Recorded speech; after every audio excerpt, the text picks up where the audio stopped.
Libère-toi des chaînes invisibles, quand Allah te protège de la magie noire. Il y a des douleurs que personne ne voit, des nuits où ton cœur se serre sans raison, des blocages dans ta vie, inexplicables. Tu pries, tu avances, mais quelque chose te tire en arrière. Et si ce que tu vis n'était pas un simple hasard? Et si, derrière ce voile invisible, il y avait une main? Pas la main d'un ennemi ordinaire, mais celle de quelqu'un que tu n'aurais jamais soupçonné. Ce que tu ressens pourrait bien être l'ombre noire d'un sort jeté contre toi. Mais aujourd'hui, tu n'es pas seul. Aujourd'hui, Allah t'appelle à t'en libérer. Premier, le poids de l'invisible. Quand ton âme est enchaînée sans que tu le saches, il est des douleurs qui ne saignent pas, des chaînes qui ne teintent pas, des prisons dont les barreaux sont invisibles et pourtant, elles retiennent l'âme. Tu regardes autour de toi et tout semble normal aux yeux des autres.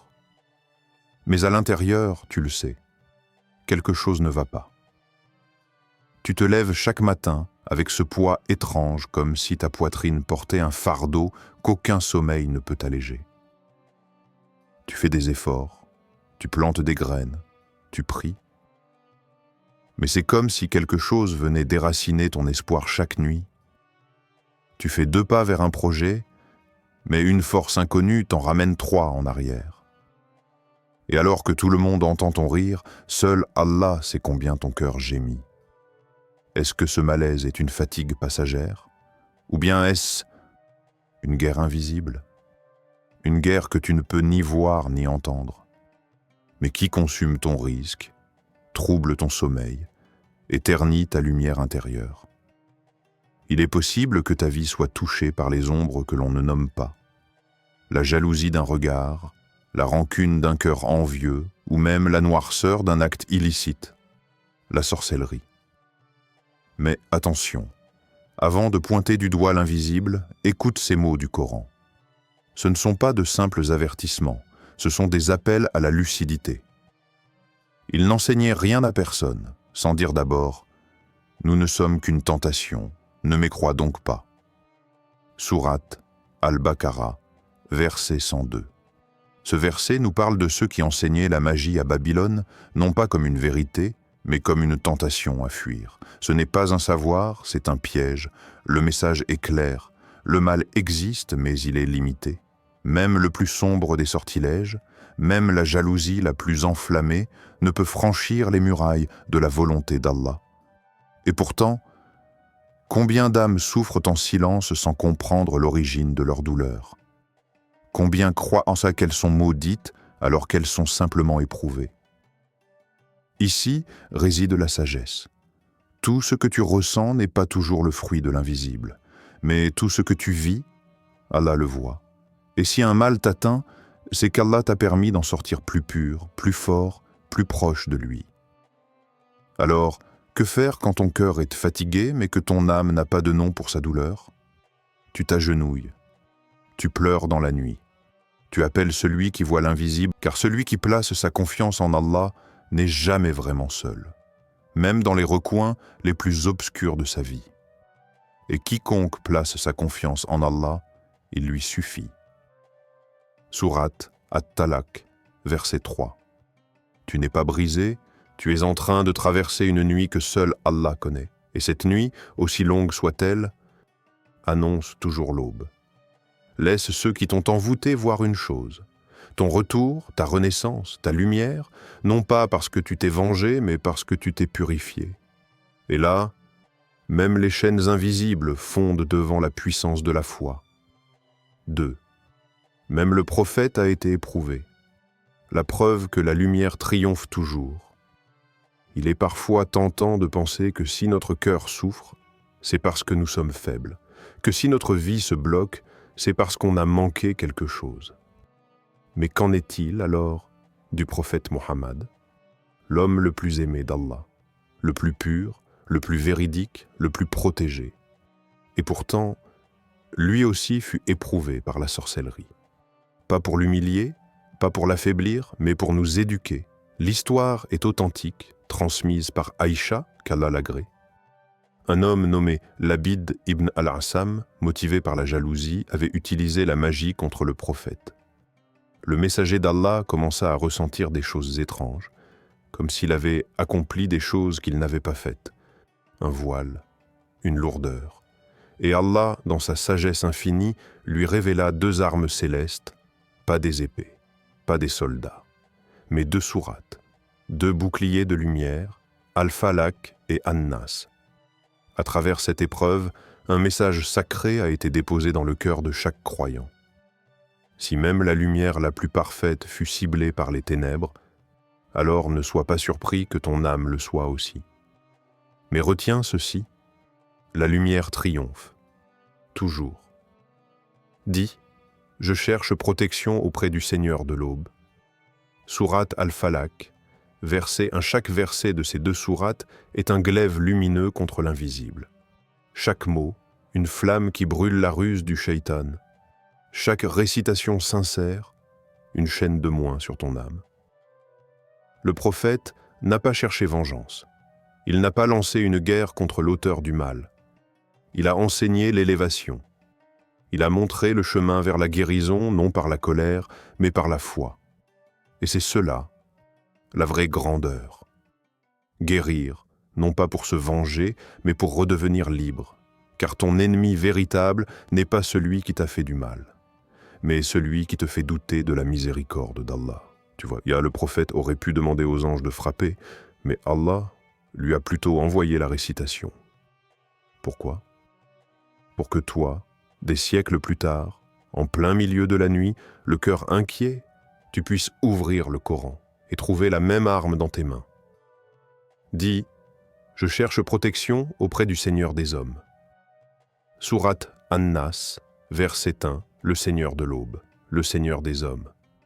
Le refuge contre ce qui se cache, souffle et se retire, contre ce qui ronge l'esprit et brouille le cœur. Et toi, as-tu oublié que ces sourates ont été révélées pour toi aussi? Tu n'as pas besoin de médium, tu n'as pas besoin de talisman, tu as besoin de sincérité et de réciter. Fais de ces versets ton souffle du matin, fais de leur lumière ta cape de protection, et tu verras que ce qui t'enchaînait se dissout, comme une ombre face au soleil levant. Peu importe la noirceur qu'on a projetée vers toi, ta lumière vient d'Allah. Et celui qui s'accroche au Coran n'est jamais perdu. Il peut tomber, mais jamais se noyer. Et nous faisons descendre du Coran ce qui est une guérison et une miséricorde pour les croyants. Sourate Al-Isra, verset 82. Ce n'est pas de la poésie. C'est une promesse, une certitude, un secret sacré pour les cœurs blessés. N'oublie jamais, même le plus pur des hommes a été ciblé par le mal, mais il a triomphé, non pas par la force, mais par la foi, la lumière et l'amour d'Allah. Et si tu suis cette voie, rien, ni l'homme, ni le djinn, ni la magie, ne pourra éteindre ta lumière. 3.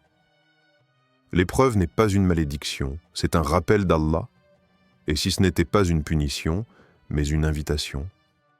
Tu regardes ton destin se troubler, tu t'interroges, qu'ai-je fait pour mériter cela? Mais parfois, la question n'est pas « qu'ai-je fait ?» elle est plutôt « où suis-je en train d'aller ?» Il arrive que ta vie s'écroule, non pas pour t'anéantir, mais pour t'éloigner d'un chemin qui te détruisait sans que tu ne le vois. Quand la douleur frappe, quand la trahison t'étouffe, quand l'injustice te consume et que ton cœur saigne dans le silence, ce n'est pas toujours le signe que tu es loin d'Allah. C'est peut-être justement le moment où il se rapproche le plus de toi. Et nous vous éprouverons par un peu de peur, de faim, de diminution de biens, de personnes et de fruits, et fais la bonne annonce aux endurants. Sourate Al-Baqarah, verset 155. Regarde les mots utilisés, par un peu. Pas pour te submerger, mais pour t'éveiller. L'épreuve, c'est parfois la miséricorde déguisée, un cri céleste pour te secouer, pour te sortir de ta routine, de ton oubli, de cette vie dans laquelle tu disais « je vais bien », alors que ton âme était en train de mourir doucement. Allah t'aime trop pour te laisser t'éloigner sans te rappeler. Alors, il place une pierre dans ton chemin, pas pour te faire tomber, mais pour te faire t'arrêter.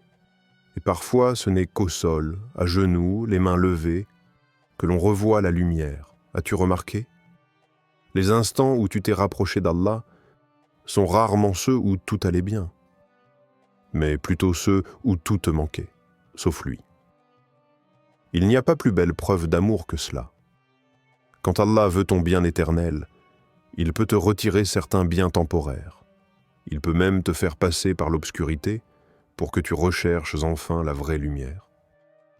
Et si cette sorcellerie, ce mal que tu ressens, était en réalité un signal, un miroir que la vie te tend pour te dire « tu t'es trop éloigné, reviens ». Et si ce n'était pas une chute, mais un rappel vers le haut, regarde le feu. Il brûle, oui, mais il purifie aussi. Comme l'or, avant de briller, il doit passer par la fournaise.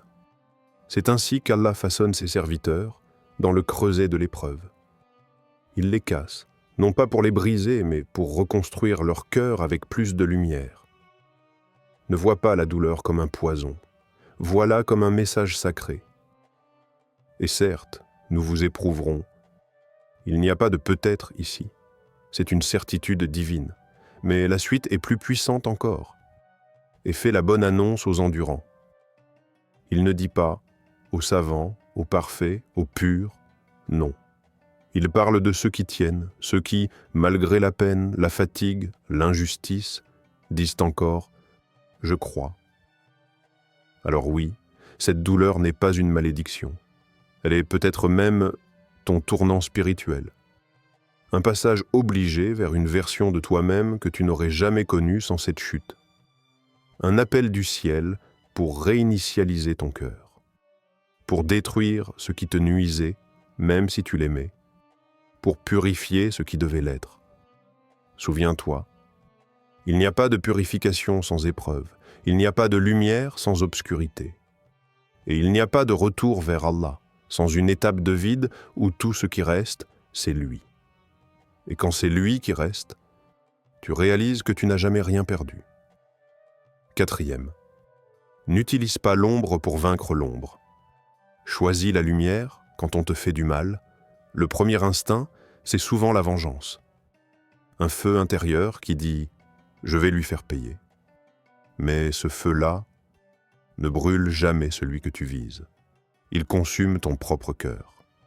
La haine te donne l'illusion de la force, mais elle t'enchaîne à ce que tu voulais justement fuir. Car répondre aux ténèbres avec d'autres ténèbres, c'est éteindre la dernière lueur qui te restait. Et le prophète nous l'a montré, encore et encore. Il n'a jamais riposté par l'ombre. Même lorsque les siens ont été torturés, blessés, tués, il a répondu par la lumière. Et que la rétribution d'un mal soit un mal équivalent, mais quiconque pardonne et réforme, son salaire incombe à Allah. Sourate Ash-Shura, verset 40. Le vrai courage, ce n'est pas d'avoir le dernier mot, c'est de choisir la paix quand tu as les moyens de frapper. De dire « je laisse entre les mains d'Allah », même quand ton ego hurle, fais-le souffrir comme il t'a fait souffrir. Et tu n'es pas seul pour faire ce choix. Tu as des armes, bien plus puissantes que la colère. Récite les versets d'Allah. Fais les ablutions, protège tes prières. Dis « A'udhu billahi minash shaitan ir-rajim ». Cherche refuge auprès de celui qui voit ce que personne ne voit. Et surtout, pardonne. Pas pour eux, mais pour toi. Pardonne pour ne pas porter ce poison dans ton cœur. Pardonne pour ne pas devenir ce que tu combats. Pardonne pour libérer ton âme. Car le pardon, ce n'est pas dire « je t'absous », c'est dire « je choisis de ne pas m'attacher à cette douleur, je la remets à Allah ».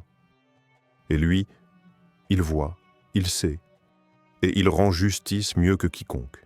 Et quiconque place sa confiance en Allah, il lui suffit. Sourate At-Talaq, verset 3.